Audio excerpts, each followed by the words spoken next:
हाँ जी स्टूडेंट्स, हम लोग प्रमोशन कर रहे थे मार्केटिंग मैनेजमेंट में, प्रमोशन मिक्स। सो उसमें हमने 2 पढ़ लिए थे उसके tools, that is advertisement and sales promotion.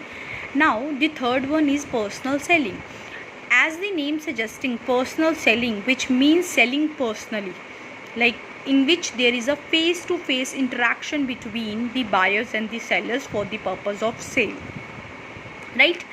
So in this, personal selling does not mean getting the prospect to desire what sellers want, but the basic concept is that they should know about the customer satisfaction, or they can satisfy the customers by their face-to-face interaction, or by clearing their doubts, by convincing them, by giving the answers of all the questions of the customer. Like basically इसमें यही है कि personal selling में वो इनका main motive यही होता है कि वो उनसे बात करके वो उनको सेटिस्फाइड कर सके। इसके फीचर्स क्या होते हैं? पर्सनल इंटरेक्शन होता है, फेस टू फेस मिलते हैं buyers and sellers, two way communication होता है, बायर और सेलर बोथ इन्वॉल्व होते हैं इन दी एक्सचेंज। कोई भी डाउट है, कोई भी चीज़ है, वो इमीडिएटली क्लियर कर सकते हैं एक दूसरे से। बेटर रिस्पॉन्स की उम्मीद होती है इसमें, येस ऑफ कोर्स, क्योंकि बेटर रिस्पॉन्स की ही उम्मीद होती है, क्योंकि पर्सनली इन्वॉल्व होते हैं। अगर कोई भी प्रॉब्लम है, कोई भी कुछ है, तो वो इजीली अंडरस्टैंड कर सकते हैं एक दूसरे की बातों को, और वहीं पर उसी टाइम रिस्पॉन्ड दे सकते हैं, ठीक है ना? क्योंकि जो सेलर है वो पूरे डिटेल में उनको गुड्स के बारे में बता सकता है। मोर ओवर कस्टमर पूरे अटेंशन देते हैं और अच्छे से रिस्पॉन्स करते हैं। दूसरे टूल्स में पर्सनल चीज़ इंटरेक्शन नहीं होता, तो मैनी टाइम्स जो हैं प्रॉपर रिस्पॉन्स नहीं आते हैं। एक रिलेशनशिप डेवलप हो जाता है दोनों के बीच में, दैट इज़ कस्टमर और सेलर के बीच में फ्रेंडली रिलेशनशिप डेवलप हो जाता है, तो उनको ज़्यादा अच्छा लगता है और बेटर कन्वीनियंस फील होता है उनको, एक अच्छा इफ़ेक्टिव माहौल मिलता है, ठीक है ना? प्रमोशन का ये बहुत अच्छा वे है जिसमें आप बेटर कन्विंस कर सकते हो face to face by using your demonstrating the use of product. उसका डेमो दिखा सकते हो, making the changes in the product according to the need of the customer, जैसे भी है। मतलब इसमें बेटर वे से आप तो क्या कर सकते हो, कन्विंस कर सकते हो टू दी बायर। अब उसकी जर्नल जो क्वालिटीज़ क्या होनी चाहिए सेल्समैन, क्योंकि पर्सनल इंटरेक्शन है वो सेल्समैन ही करता है, तो उसकी कुछ क्वालिटीज़ होना बहुत ज़रूरी है। फिज़िकल क्वालिटी में तो मेन वो होना चाहिए, इट्स नॉट दैट कि वो बहुत दिखने में बहुत चार्मिंग हो, बहुत ज़्यादा सुंदर हो, नो। मीन्स बेसिकली उसका must have good health and pleasing personality, like it must be with build and free for physical defects, like a pleasing and charming personality boosts self confidence and good grooming, appropriate dress, clean tidy appearance। मतलब obviously जब आप अच्छे दिखते हो तो आप एक तरह से ज़्यादा कॉन्फिडेंट फील करते हो। तो इट्स नॉट अबाउट कि आप बहुत गोरे होने चाहिए हो, बहुत फीचर्स वाइज बहुत सुंदर होने चाहिए, face wise, it's not that. आपकी प्रेजेंटेशन, आपकी पर्सनालिटी, आप किस तरह से अपने आप को प्रेजेंट कर रहे हो, आपके पोस्चर्स, आपके जेस्चर्स, वो एक फर्स्ट इम्प्रेशन डालते हैं। उसके बाद सोशल क्वालिटीज़, जो सेल्समैन है should be humble, good mannered, properly polite होना चाहिए, ठीक है? प्रॉपर से ट्रीट करे कस्टमर्स को, है ना? प्रॉपरली एक्सप्रेसिव होना चाहिए वो। उसके बाद जो है वो मेंटल क्वालिटीज़, इंटेलिजेंट होना चाहिए, इनिशिएटिव होना चाहिए, फोरसाइट्स, मतलब उसको वो इतना इंटेलिजेंट हो जाए कि बात करके कस्टमर्स को देखकर उनको जज हो जाए कि हाँ जी ये कस्टमर्स किस लेवल का है और इसको किस तरह की चीज़ की नीड है, या ये किस तरीके से सेटिस्फाइड होगा। कई ऐसे सेल्समैन होते हैं, जब आप लोग भी बाज़ार जाते हो, कोई चीज़ ख़रीदते हो, तो मैनी टाइम्स इट हैपन कि आप कुछ ऐसे होते हैं लोग जो आपको खाली हाथ नहीं आने देते, लाइक कुछ ना कुछ देकर भेजते हैं। सो वो उनकी एक आर्ट होती है। और कुछ एक ऐसे होते हैं कि आप लेने के पर्पज़ के भी गए होते हो, कि सामने से वो आपको अटेंड इतने गंदे वे से करते हैं कि आप लेना तो चाहते होते हो पर वहीं से आप छोड़कर वापस आ जाते हो। तो ये डिपेंड करता है कि वो जो सेल्समैन है वो कैसा हो। मोरओवर टेक्निकल क्वालिटी ये है कि वो जो भी गुड को सेल कर रहा है उसके बारे में उसको कंप्लीट नॉलेज होनी चाहिए। अदर क्वालिटी में उसकी मेमोरी अच्छी होनी चाहिए, गुड ऑब्जर्वेशन होनी चाहिए, ऑनेस्ट होना चाहिए, पूरा ट्राई करना चाहिए कि कस्टमर को सही और ट्रू इन्फॉर्मेशन दे, उनको कन्विंस कर ले, ठीक है, अच्छे करेक्टर का होना चाहिए, लॉयल होना चाहिए, डिपेंडेंट होना चाहिए, वाइडर नॉलेज होनी चाहिए, उसको चीज़ों के बारे में सारा कुछ पता होना चाहिए, and inspire trust, like have capacity to inspire trust, है ना, कि ट्रस्ट बिल्ड कर सकता हो। उसके बाद है रोल ऑफ पर्सनल सेलिंग। अब पर्सनल सेलिंग का रोल क्या होता है, बहुत इंपॉर्टेंट रोल है। पहला तो बिजनेसमैन के लिए ये एक बहुत इफ़ेक्टिव टूल है टू इंक्रीज़ योर सेल, क्योंकि पर्सनली जब आप इंटरेक्ट करते हो तो आप बहुत अच्छे तरीके से जो है वो सेल्स आप कर सकते हो। फ्लेक्सिबल टूल है, मैनी टाइम्स इट हैपन कि अगर आप पर्सनली किसी से इंटरेक्ट कर रहे हो तो आप कस्टमर के अकॉर्डिंगली अपनी टेक्निक को चेंज कर लेते हो। मतलब आप अपने चीज़ को प्रेजेंट करने में या अपनी लैंग्वेज को या चीज़ को प्रेजेंट करने में कई बार उसमें वेरिएशंस ले आते हो, तो इट्स फ्लेक्सिबल होता है। चीज़ों की वेस्टेज कम होती है, मिनिमम वेस्टेज ऑफ एफर्ट होते हैं यहाँ पर। जैसे अदर प्रमोशन टूल्स में आप बहुत ज़्यादा एफर्ट्स करते हो पर फिर भी आपको कुछ गारंटी रिज़ल्ट नहीं होता, यहाँ पर आप कस्टमर की अटेंशन को बहुत जल्दी ग्रैब कर सकते हो पर्सनली इंटरेक्ट करके। उसके बाद यहाँ पर एक रिलेशनशिप डेवलप हो जाता है आपका कस्टमर्स एंड सेल्समैन के बीच में, जो इंक्रीज़ बढ़ाने में सेल्स बढ़ाने में हेल्प करता है।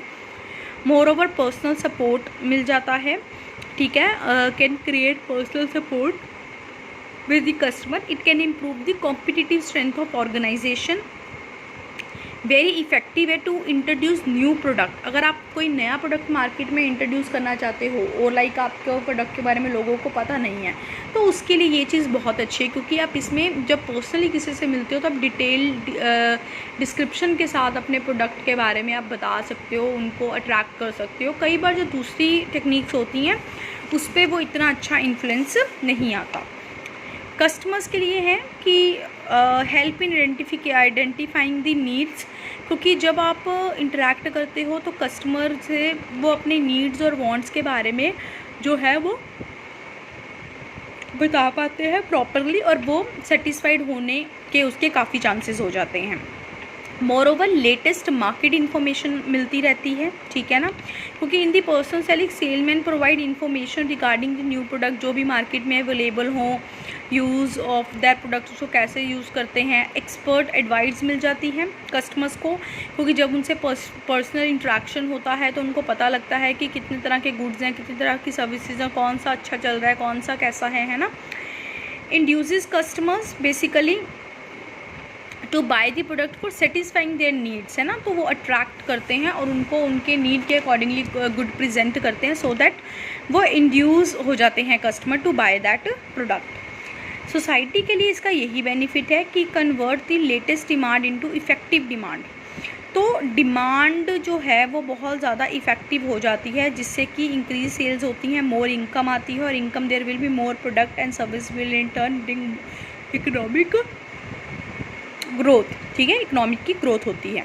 उसके बाद एम्प्लॉयमेंट अपॉर्चुनिटीज़ जनरेट होती हैं, क्योंकि जितने सेल्स मैन रखोगे उसको उतना ज़्यादा हम एम्प्लॉयमेंट एक तरह से जॉब जनरेट होती है, इनकम जनरेट होती है। कैरियर अपॉर्चुनिटीज़ मिलती हैं, जॉब सेटिस्फेक्शन आता है, सिक्योरिटीज़ होती हैं, सिक्योरिटी मिलती है उनको। मोबिलिटी ऑफ सेल्स पर्सन, अब जो सेल पर्सन एक बार उसको एक्सपीरियंस हो गया तो they can move from one place to another place, और this promote the travel and tourism industry as well, है ना, क्योंकि सेल्समैन एक जगह दूसरी जगह से जाते आते रहते हैं। प्रोडक्ट का स्टैंडर्डाइजेशन हो जाता है, वो होता है कि uniformity of consumption by supplying standardised product, ठीक है, हम एक स्टैंडर्डाइज्ड प्रोडक्ट मार्केट में सप्लाई कर सकते हैं, तो जिससे जो क्या होता है वो हेल्प होती है एक स्टैंडर्डाइजेशन ऑफ प्रोडक्ट को डेवलप करने में मार्केट में। So these are some merits and demerits of the your personal selling. Now is your public relation. बच्चे public relation is nothing but it's a basically in which आप public के साथ relation maintain करते हो। By maintaining public relation companies create goodwill, उनके creative से आप कोई कैंप लगा दिया, कोई चैरिटीज़ करना, एनजीओ में जाना, किसी फंक्शंस में जाना, ठीक है, चीफ गेस्ट बनना, ऐसे लाइक पब्लिक के साथ आप एक रिलेशन डेवलप करते हो, जिससे भी आपके प्रोडक्ट की जो सेल है वो मार्केट में इंक्रीज़ होती है। जैसे कि public relations cover a wide range of activities such as providing information to media sources in the hope of gaining the favorable coverage, It also involve a mix of promoting specific products, services, events, promoting the overall brand of an organization। में public के साथ relation बनाना, public के साथ interaction में रहना, public को अपने बारे में बताना, नए प्रोजेक्ट्स के बारे में बताना, नए प्रोडक्ट्स के बारे में बताना, उनके मीटिंग्स में जाना या फिर कभी कहीं चीफ गेस्ट बनना। लाइक इससे क्या होता है कि एक तो प्रेस रिलेशनशिप आते हैं। रोल क्या होगा इसमें कि जो पब्लिक रिलेशन डिपार्टमेंट है is in contact with the media to present true fact and the correct pictures about the company. Press के रिलेशन में रहते हैं, प्रोडक्ट की पब्लिसिटी करते हैं, इसमें प्रोडक्ट के बारे में लॉन्च करते हैं, उनको स्पॉन्सर्स डिपार्टमेंट्स को बताते हैं, सेमिनार्स लगाते हैं, न्यू कॉन्फ्रेंसेस करते हैं, एग्जीबिशंस लगाते हैं, कॉर्पोरेट कम्युनिकेशन करते हैं, ठीक है, लाइक न्यूज़ लेटर आपके हो गए, एनुअल रिपोर्ट्स, ब्रोचर्स, आर्टिकल्स। कभी आप नेट पे भी देखते हो जो बड़ी बड़ी कंपनीज है उनके बारे में आपको नेट पे भी पूरा प्रॉपर से डिटेल डिस्क्रिप्शन मिलता है। अगर वो देते हैं तो आपको मिलता है ना। तो वो lobbying is basically deal with the government officials and different ministers with the respective politics relating to business and the economy, है ना। जैसे अभी अंबानी वगैरह इतने बड़े बड़े हैं, ये अब गवर्नमेंट से मिलते रहते हैं, गवर्नमेंट से डीलिंग करते रहते हैं, एक हेल्दी रिलेशनशिप डेवलप करके रखते हैं।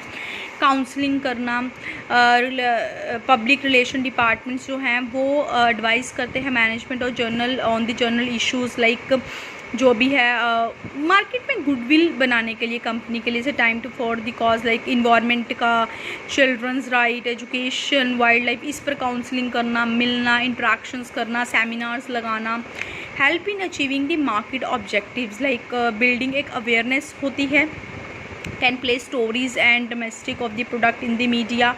तो एक अवेयरनेस बताते हैं प्रोडक्ट के बारे में, building credibility, like if a news about product comes in media whether the print और electronic, it always lend credibility and people believe in the product since it is in the news, है ना। उस पर विश्वास करना शुरू कर देते, कितनी ग्रैंड लेवल पे आ रही है तो अच्छी है, सही है।